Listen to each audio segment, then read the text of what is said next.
to take back the time period if a network sponsor wanted the time period.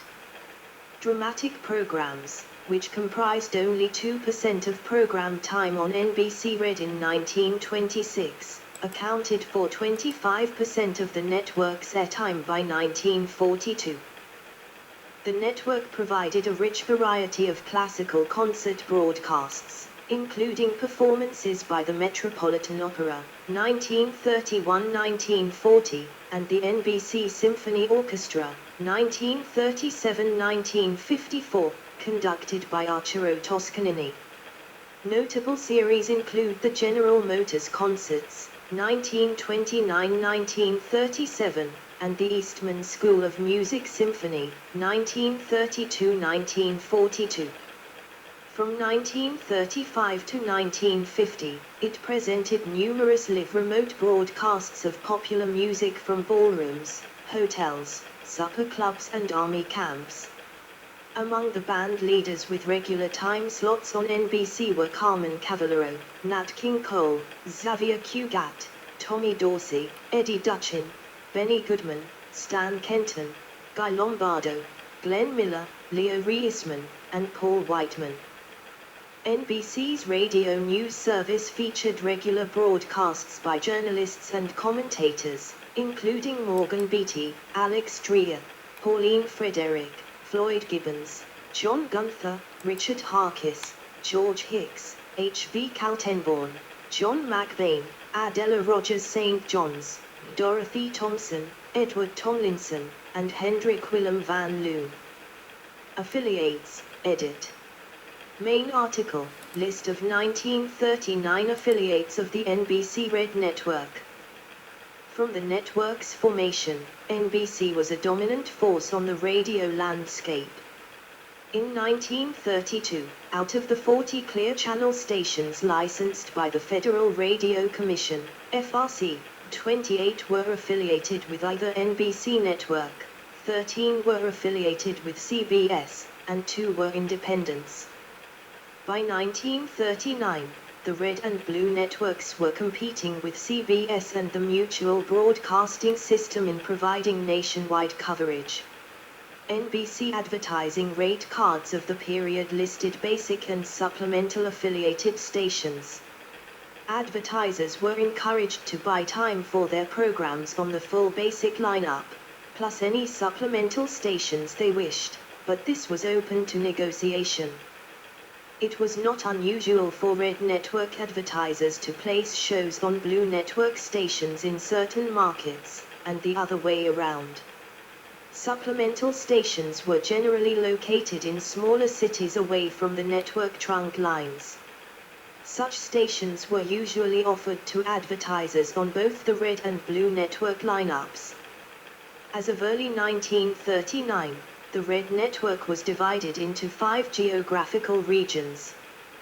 The East consisted of 16 basic and 16 supplemental stations. The Midwest had 8 basic and 15 supplemental stations.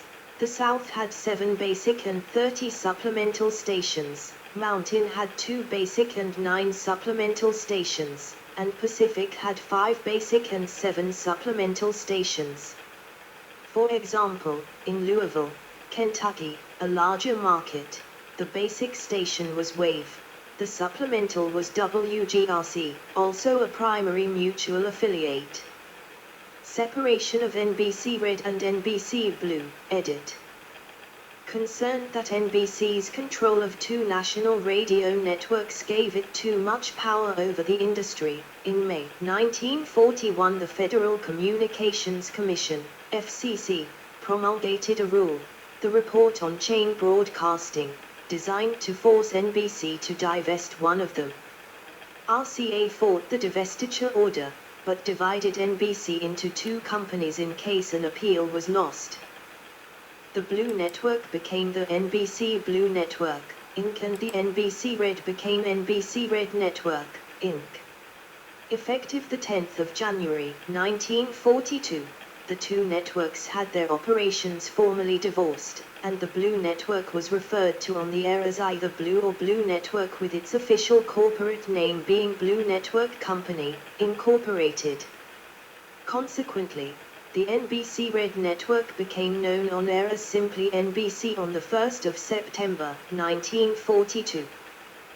The FCC order was ultimately upheld by the U.S. Supreme Court in National Broadcasting Company v. United States, asserting that the FCC had authority to regulate the networks and their associations with affiliates.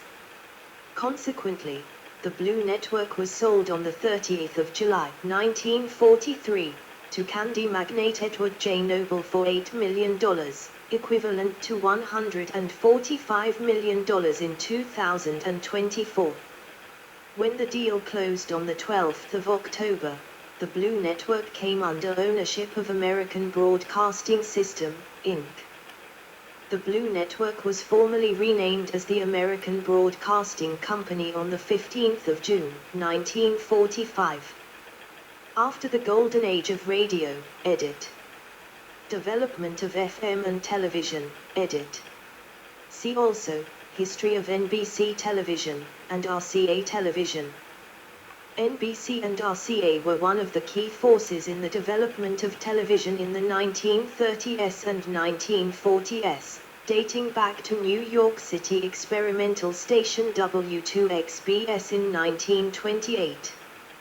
Before the American entry into World War II in 1941, W2XBS was officially licensed as WNBT, Channel 1.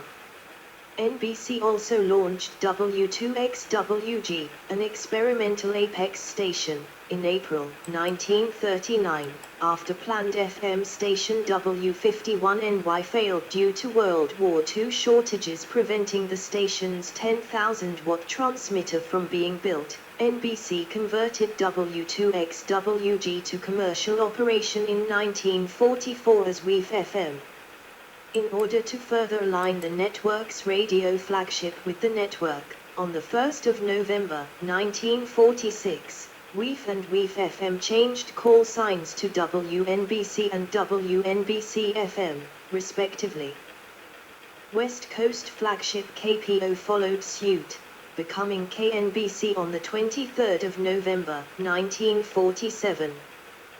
Following the lead of WNBT, NBC filed applications for multiple FM and television stations as adjuncts to their radio properties as early as 1943, including 4 TV outlets in Denver and San Francisco.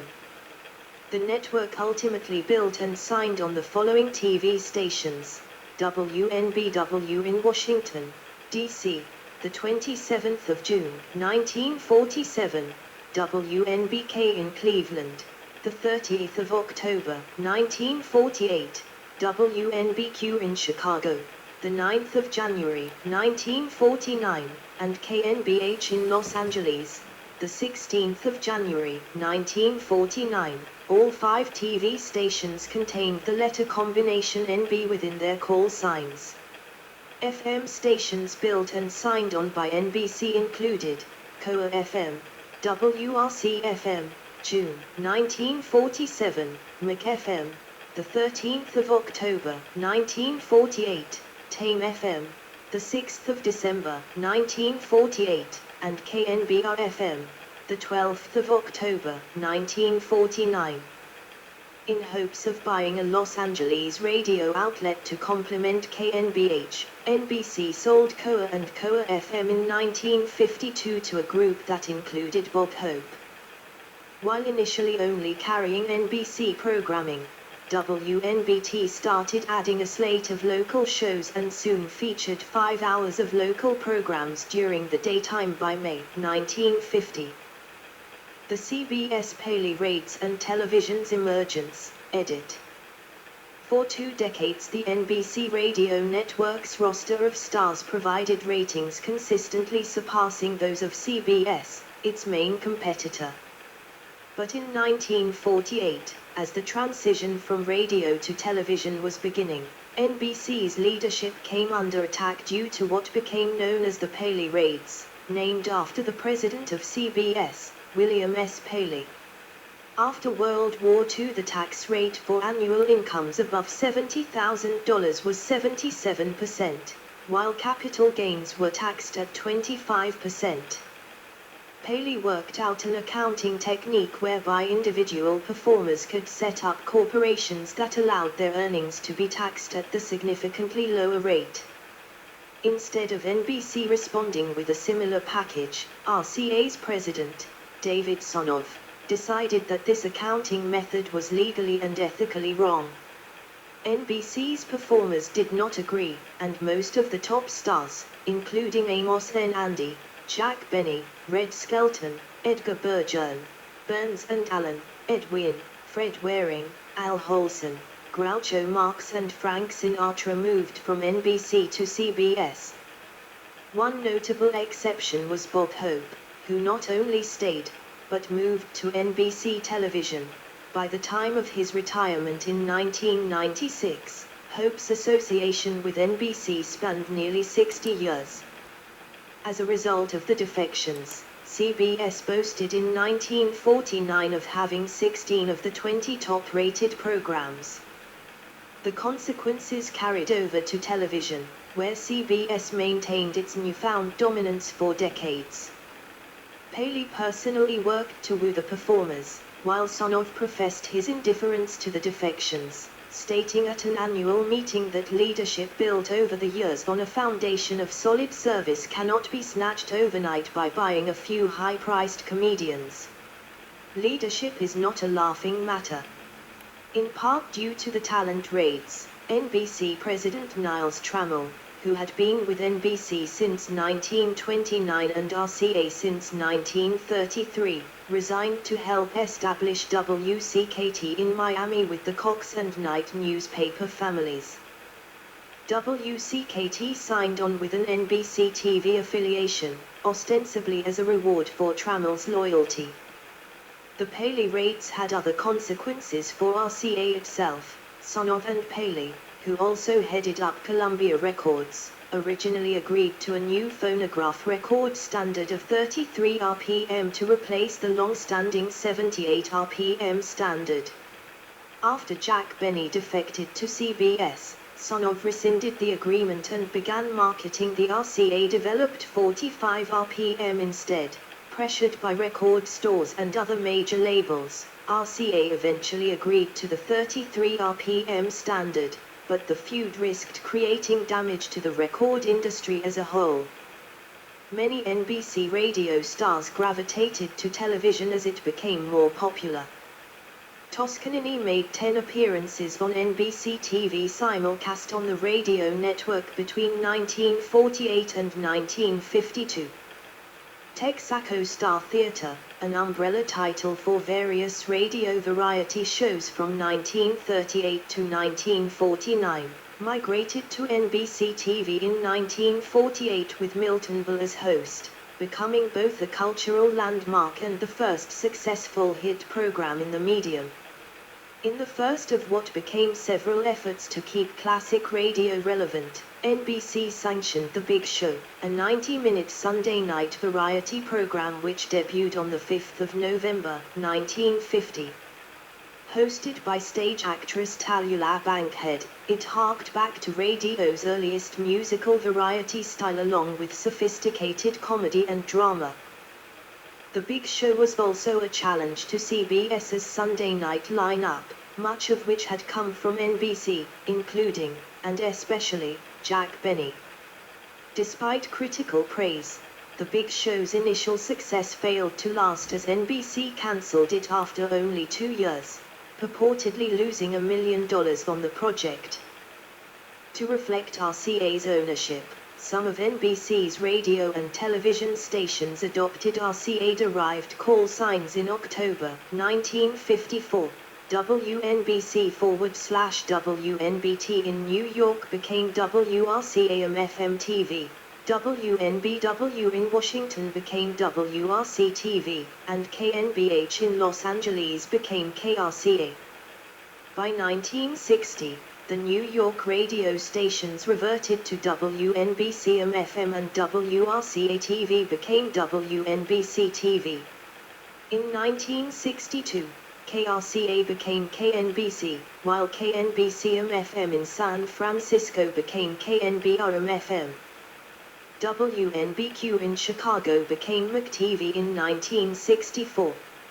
NBC also purchased WKNB in New Britain, Connecticut, in late 1956, and Jazz FM in Pittsburgh, in 1957.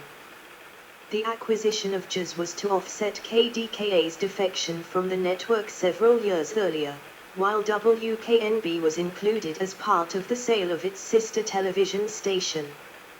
NBC had no interest in owning a daytime-only station in the shadow of its powerful Hartford, Connecticut, affiliate, TIC, so the network sold WKNB in 1960.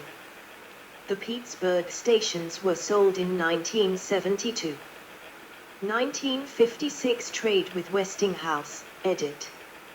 In 1956, NBC sought to get an owned and operated television station in the Philadelphia market, so it forced a station ownership /call sign swap with Westinghouse Broadcasting. NBC acquired Westinghouse's KYW Radio and WPTZ Television in Philadelphia, which became WRCVM-TV, for the RCA Victor record label, while Westinghouse received NBC's Tamem-FM and WNBK Television in Cleveland, all of which took the KYW call signs. Westinghouse also received $3 million in cash compensation. After Westinghouse expressed its unhappiness with the arrangement, the United States Department of Justice took NBC to court in late 1956. In a civil antitrust lawsuit filed against NBC and RCA, Westinghouse claimed the network threatened to pull their TV affiliation from Westinghouse's Philadelphia and Boston stations, and withhold an affiliation from their Pittsburgh TV property if Westinghouse did not agree to the trade. In August 1964, NBC's license for WRCV radio and television was renewed by the FCC, but only on the condition that the 1956 station swap be reversed. Following nearly a year of appeals by NBC, the Supreme Court declared the trade null and void in June 1965. The KYW call letters were moved back to Philadelphia with Westinghouse, while NBC rechristened the Cleveland stations as WKYCM-FM TV, a derivative of KYW. NBC kept ownership of the Cleveland radio stations until 1972, selling them off to Ohio Communications. Major League Baseball, 1957-1975, edit. Further information, Major League Baseball on NBC. In 1957, NBC Radio won the rights to broadcast the Major League Baseball All-Star Game and World Series from Mutual, who had held exclusive rights since 1942 and 1939, respectively, for both events. It gave NBC sole control of the big events in baseball, as they had been exclusively airing both the All-Star Game and World Series on television since 1947. NBC ended its radio association with baseball after the 1975 season in order to clear space for its 24-hour news and information service programming, though it continued broadcasting on its television network until 1989. While splitting coverage with ABC in all but the first year of that period. Monitor, edit. Main article, Monitor, radio program. NBC Radio drastically revamped its programming lineup with Monitor, a continuous, all-weekend programming umbrella featuring a mix of music, news, interviews and features that debuted on the 12th of June, 1955. Monitor boasted a variety of hosts including such well-known television personalities as Dave Garroway, Hugh Downs, Ed McMahon, Joe Garagiola and Gene Rayburn. The potpourri also tried to keep vintage radio alive in featuring segments from Jim and Marion Jordan, in character as Fibber McGee and Molly, Ethel and Albert, and iconoclastic satirist Henry Morgan. Monitor is credited for succeeding in an era where television became the dominant entertainment medium, but after the mid-1960s, local stations with established music formats, especially in larger markets, became increasingly reluctant to run network fare, dropping the program block outright, including flagship WNBC. In turn, the number of sponsors for Monitor began to decline precipitously.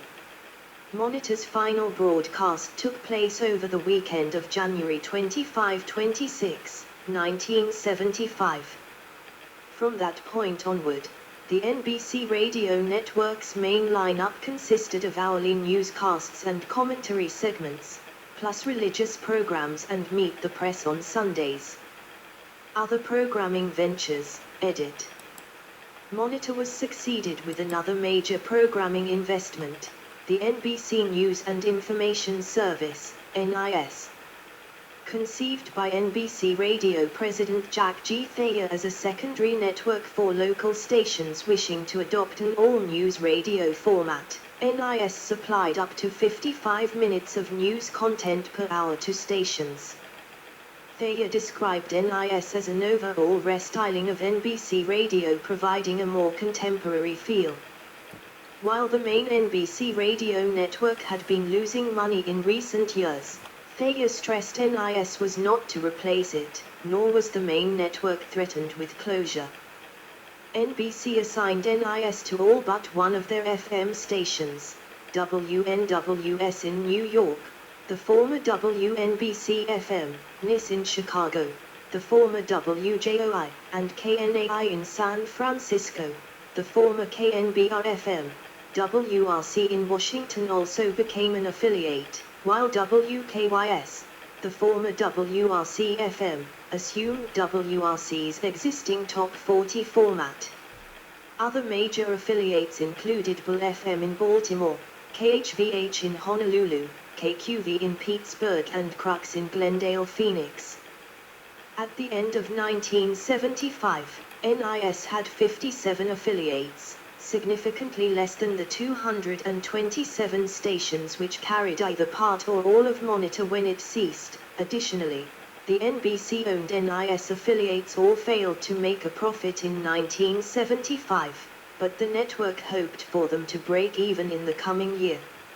As 1976 progressed, however, only 62 affiliates remained with NIS after 18 months, some of which were competing against long-established news-focused stations. Assuming over $10 million, equivalent to $55.3 million in 2024, in losses, Thayer announced the closure of NIS in November 1976 in 6 months, allowing for affiliates to find alternate programming. While some former NIS affiliates, including WRC and KQV, remained with all news formats, the NBC-owned FM stations all adopted music formats. In 1979, NBC launched The Source, a secondary network that targeted younger listeners, providing news, short features and music specials to FM rock stations. The Source also featured a talk show hosted by sex columnist Ruth Westheimer beginning in 1984, which originated at NBC's New York FM station WYNY. NBC Radio's last major programming venture occurred with the 2nd of November 1981 debut of NBC TalkNet, a talk radio program block for the late evening hours. Headlined by advice host Sally Jessy Raphael and personal finance talker Bruce Williams, NBC TalkNet was largely inspired by the success of the all-night Larry King show on Mutual. When Williams was critically injured in a 1982 airplane crash, he resumed his NBC TalkNet show 4 weeks later, conducting it from his hospital room.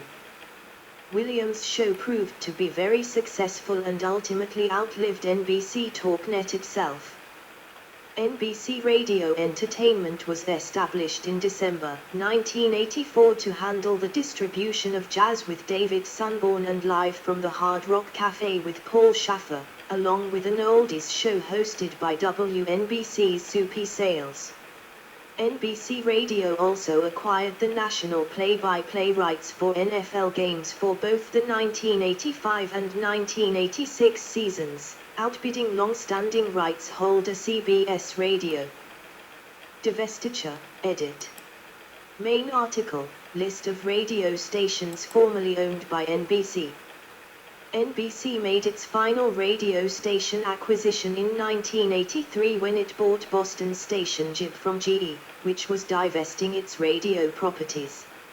In February 1984, the network sold WRC in Washington to Greater Media for $3.6 million, equivalent to $10.9 million in 2024. On the 11th of December 1985, GE announced it was acquiring RCA in a $6.28 billion deal, equivalent to $18.4 billion in 2024. Earlier in the year, RCA entertained merger talks with Universal Pictures parent MCA Incorporated while fending off hostile takeover threats. GE requested in paperwork filed with the FCC that NBC's grandfathered status permitting radio-TV combinations in 3 markets be broken up within 18 months, retaining the 5 NBC-owned television stations and GE's KCNC-TV. A planned sale of the entire radio unit to Westinghouse Broadcasting at the end of 1986 collapsed, prompting Westwood One, a Culver City, California-based syndicator that acquired Mutual in 1985, to purchase the NBC radio network. The source, NBC TalkNet and NBC Radio Entertainment, along with leases to the radio network facilities at 1700 Broadway, for $50 million, equivalent to $138 million in 2024.